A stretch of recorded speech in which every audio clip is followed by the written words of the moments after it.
गुरुदेव, आपने अपने शिष्य को बहुत कम समझा है, लेकिन मेरी इच्छाएं बहुत ज़्यादा हैं और उन्हें पूरा करने के लिए मैं किसी भी हद तक जा सकता हूँ। जब एक इंसान की इच्छाएं बढ़ जाती हैं तो सृष्टि के लिए विनाशक हो जाता है।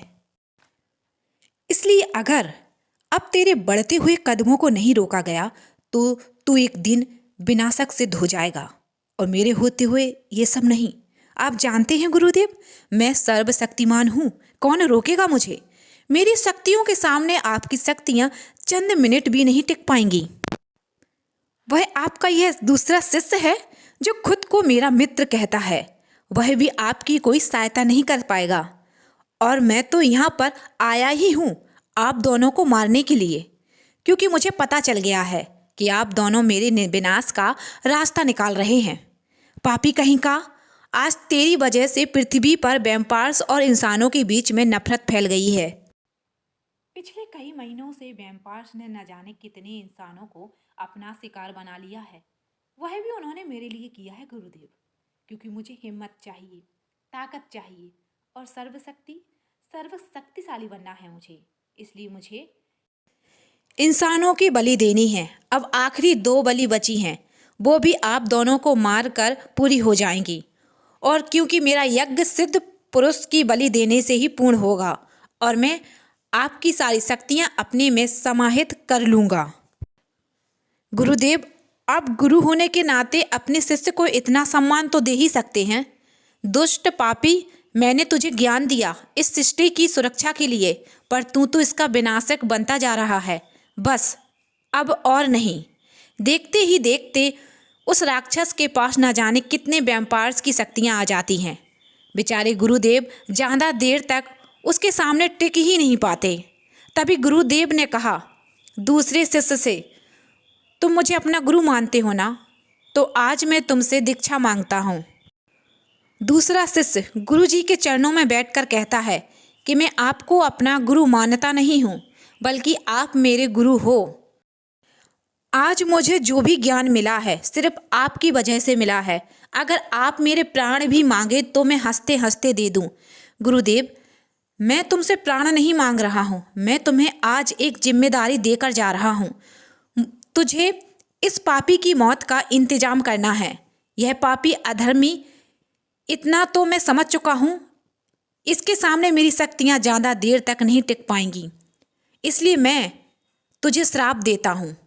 तूने अपने ही गुरु की शिक्षा का अपमान किया है, इंसान का अपमान किया है, इसलिए तू अब बाहरी दुनिया कभी नहीं देख पाएगा। अरे गुरुदेव, आपका ऐसा करने से क्या मैं सर्वशक्तिमान नहीं रहूँगा? मैं सर्वश्रेष्ठ हूँ, मुझे कोई छू भी नहीं सकता।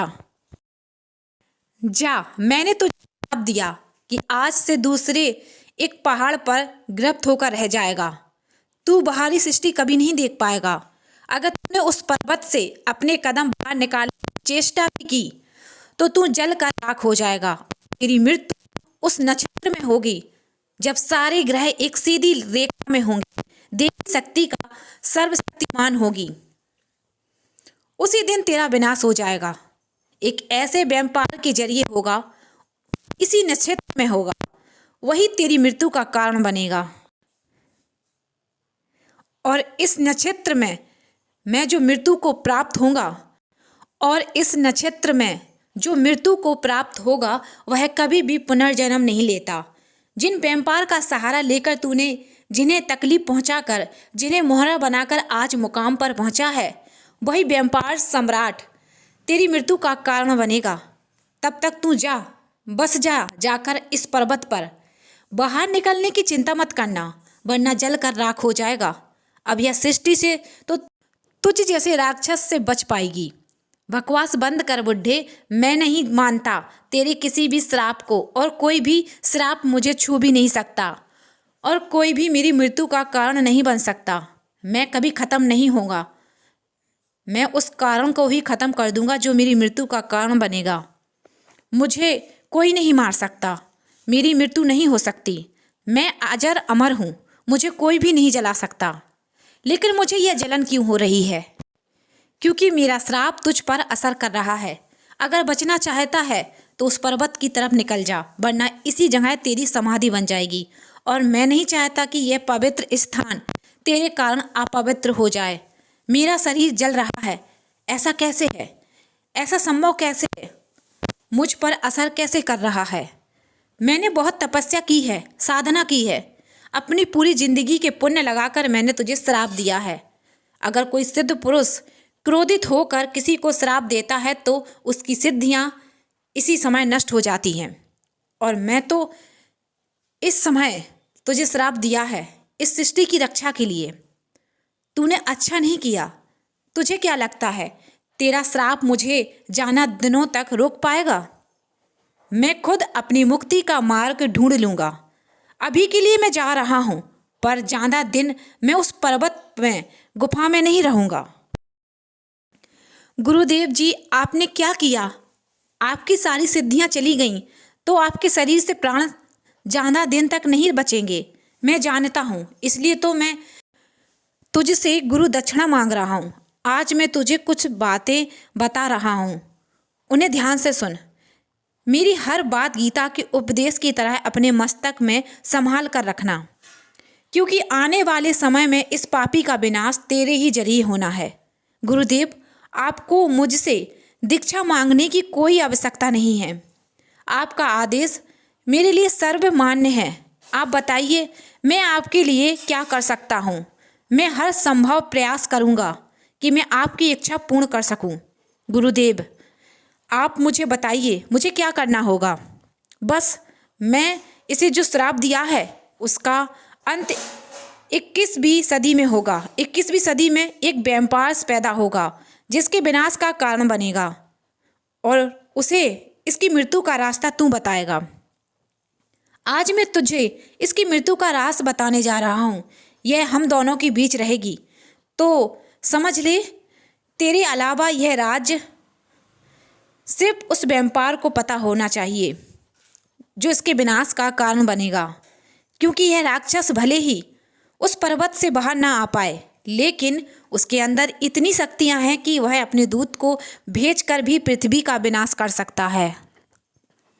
और अगर यह रहस्य किसी को पता चल गया तो वह अपनी मृत्यु टालने की हर संभव कोशिश करेगा।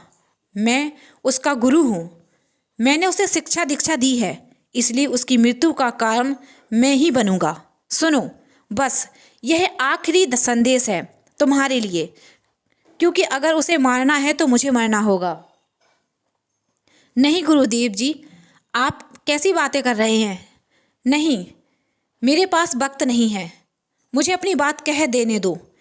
गुरुजी ने अपने पास से एक खंजर निकालते ही, यही खंजर है जो उस राक्षस की मौत का कारण बनेगा। अब तू मेरी बात ध्यान से सुन। मैं इसी खंजर से अपनी जीवन लीला समाप्त करने वाला हूँ, क्योंकि अब ना मेरे पास ज्ञान बचा है, ना ही सिद्धि बची है। मेरे जीवन का कोई मकसद नहीं है, और जब मैं मरूंगा तभी उस राक्षस की मृत्यु होगी। और इस वक्त वह अद्भुत नक्षत्र है। अगर मैं इस नक्षत्र में अपने प्राण त्याग दूंगा तो मैं पुनः मनुष्य जीवन प्राप्त कर सकता हूँ, जो मैं इस जन्म में नहीं कर पाया, वह मैं अगले जन्म में करना चाहता हूँ।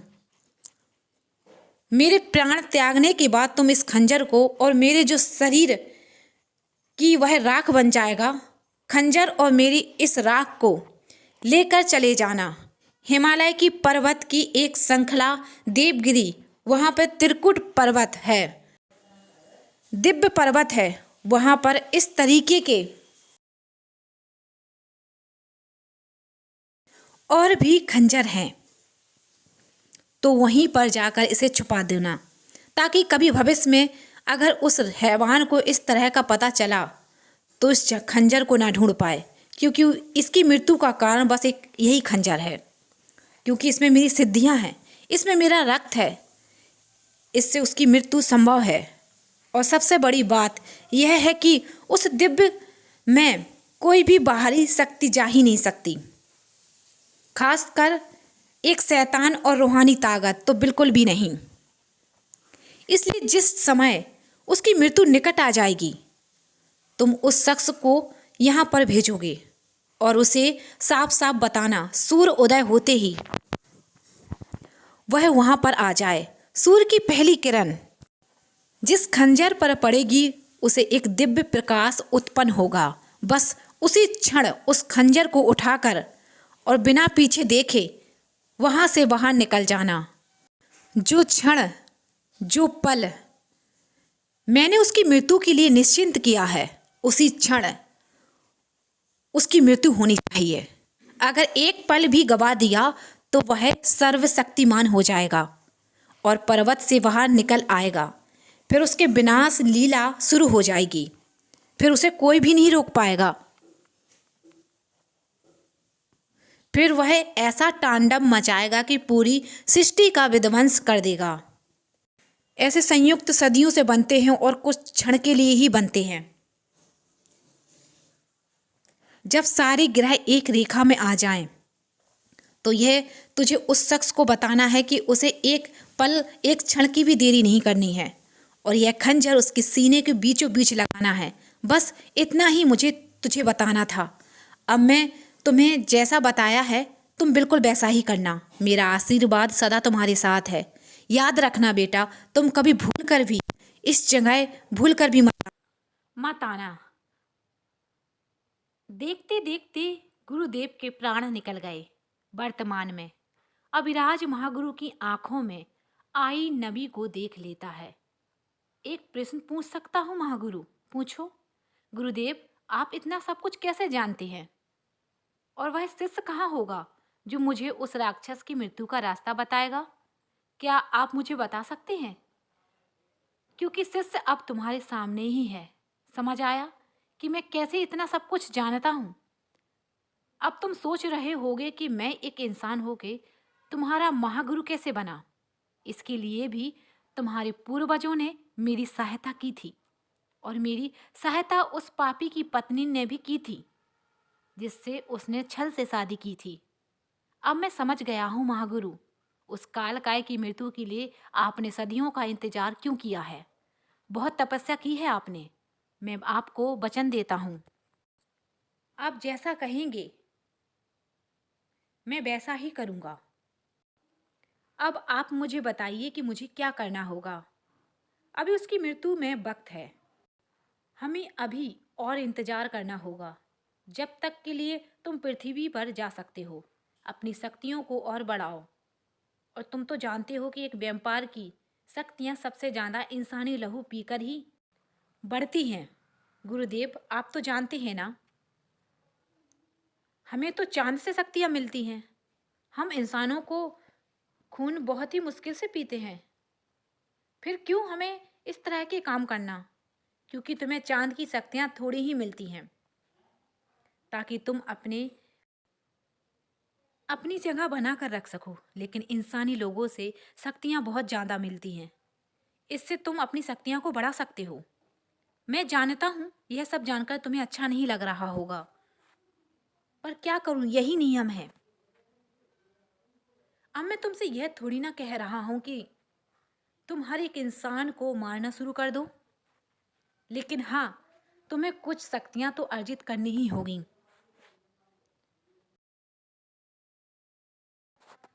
महल वापस आकर अविराज जैसे पृथ्वी पर चलने के लिए कहता है, जय की आंखों में चमक आ जाती है। फाइनली भाई, हम वापस जा रहे हैं। बहुत खुश हूँ। वैसे आपने क्या सोचा है? जैसे पहले रहता था वैसा ही रहूँगा। और तुम अपना दिमाग मुंह दोनों ही कम चलाना। किरण को मैसेज भेज दो कि हम वापस आ रहे हैं। जैसा तुम्हारा दिल करे। अविराज पृथ्वी पर वापस आ जाता है, लेकिन इस बार वह पत्थर बन चुका था जहां पर कोई उसका इंतजार कर रहा था। काव्या जैसे ही कॉलेज जाती है, उसे आज कॉलेज में बहुत हलचल दिखाई देती है। जब वह पूछती है तो उसे पता चलता है कि अविराज सिंघानिया काफी दिनों के बाद कॉलेज में वापस आया है। अब पता नहीं क्यों काव्या का दिल खुशी से झूम उठता है। काव्या की तो नज़र हर जगह अविराज को देखती है, पर उसे वहीं कहीं दिखाई नहीं देता।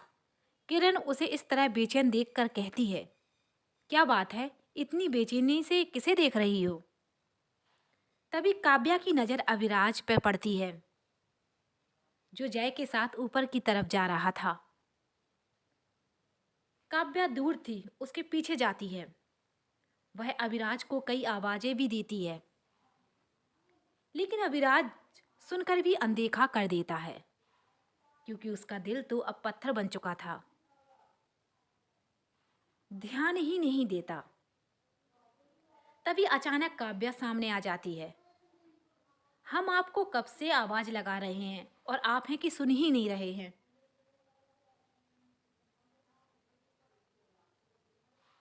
इतने दिनों बाद काव्या को अपने सामने देखकर अविराज दिल में हलचल होने लगती है।